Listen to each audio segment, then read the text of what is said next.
Hoy vamos a meternos de lleno en la figura de Gustavo Salle, un personaje que no deja a nadie indiferente en la política uruguaya. Es conocido por ese discurso durísimo contra el establishment y sobre todo por cómo ha logrado conectar con un descontento que evidentemente está creciendo. A ver, para empezar a entender a Sale, hay que analizar bien esta frase, que es de él. Aquí está la clave de su identidad política. Él no se presenta como alguien que quiere tirar todo abajo, no. Se posiciona más bien como un médico, uno que diagnostica las enfermedades, las patologías más graves del sistema para exponerlas a la luz. Bueno, para desmenuzar este fenómeno, vamos a seguir esta ruta. Primero, vamos a ver bien quién es Gustavo Salle. Después, nos metemos de cabeza en sus denuncias de corrupción. Luego, conectamos todo eso con su teoría de la cleptocorporatocracia. De ahí, saltamos a un tema súper actual, algoritmos y soberanía. Y cerramos analizando su impacto ya como un fenómeno político hecho y derecho. Empecemos por el principio. ¿De dónde sale Gustavo Sale Laurier? Él viene del mundo del derecho, es abogado penalista. Pero en un momento da el salto a la política y se convierte en una de las voces de oposición más fuertes y, bueno, más polémicas del país. Su camino, como vemos, no es para nada una línea recta. Hay una ruptura clarísima con la izquierda tradicional donde militó durante años. Ese quiebre lo lleva a crear su propia plataforma, que se sostiene sobre dos ideas muy claras: antiglobalismo y, por supuesto, anticorrupción. Ahora sí, vamos a lo que es el motor de su discurso. La retórica de Salle no sale de la nada, se apoya y se construye sobre denuncias legales muy sonadas, apuntando al corazón de varias instituciones del Estado. Salle le apunta directamente a la CND, al BPS y a todo el modelo de zonas francas. Él las llama agujeros negros, lugares donde, según él, la corrupción y la ineficiencia son la norma. Y ojo, no es solo un discurso, sino que estos son los pilares de sus batallas legales, con las que busca probar que hay un desvío sistemático de fondos públicos. Este es quizás uno de los casos más famosos que impulsó, el del préstamo de casi $5 millones a la empresa Medsen y Sena. De un lado tenías la acusación, que decía: un momento, le dieron un préstamo millonario a una empresa con patrimonio negativo, embargada. Del otro lado, el gobierno de la época lo justificaba como un crédito puente, una medida de emergencia para salvar 750 empleos. Un choque de visiones total. Pero acá está lo interesante.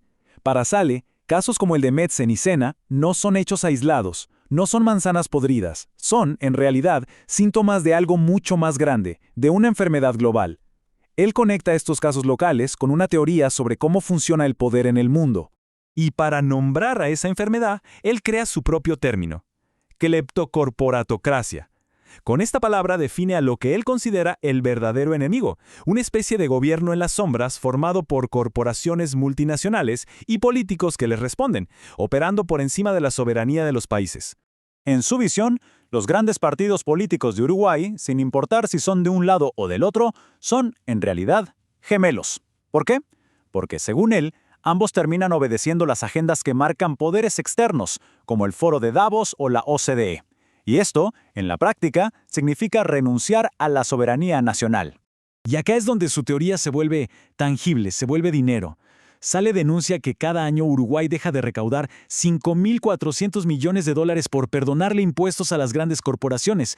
Es un montón de dinero que, según él, podría usarse para financiar servicios públicos clave. Esta crítica al poder corporativo y a la pérdida de soberanía no se queda solo en la economía tradicional. Para nada. Sale la lleva al campo de batalla del siglo XXI, la tecnología, que para él es, sin duda, una nueva y muy poderosa herramienta de control. Y esto nos lleva a una pregunta que es fundamental en su crítica más reciente. En esta era del Big Data, de la inteligencia artificial, ¿quién está realmente al mando de nuestras decisiones, tanto las individuales como las colectivas? Su partido plantea que hay un choque frontal, un conflicto irreconciliable. Por un lado está la soberanía nacional, donde las decisiones las toman los ciudadanos y sus representantes, y por el otro, el control algorítmico, donde son las corporaciones tecnológicas y sus sistemas de inteligencia artificial los que gestionan y, según él, manipulan a la población. Él señala directamente a iniciativas como la Agenda 2030 de la ONU. Para él, esto no es un plan de desarrollo sostenible, es la hoja de ruta de una élite global para debilitar la identidad nacional e instalar un sistema de vigilancia y control total, usando la inteligencia artificial, la identidad digital y las monedas digitales como herramientas. Muy bien, entonces, ¿cómo se traduce todo este discurso en votos? ¿Cuál es el impacto real que tiene en la gente? Veamos su evolución política, pero ahora en cifras concretas. Y los datos son contundentes. Fíjense, en solo 5 años, su base de votantes se multiplicó por más de 3. Pasó de casi 20,000 votos a más de 65,000, lo que le aseguró 2 bancas en el Parlamento para su nuevo partido, Identidad Soberana. Es un salto que lo instala definitivamente en el mapa político. Y ya instalado en el Parlamento, él mismo definió cuál va a ser su rol. Se autodenomina el buchón. ¿Qué es un buchón? Un informante, un soplón. Su misión, dice, es exponer los secretos y la supuesta corrupción de la casta política, sin importar de qué partido sean. Y todo esto nos deja con una pregunta final, que va más allá de Uruguay.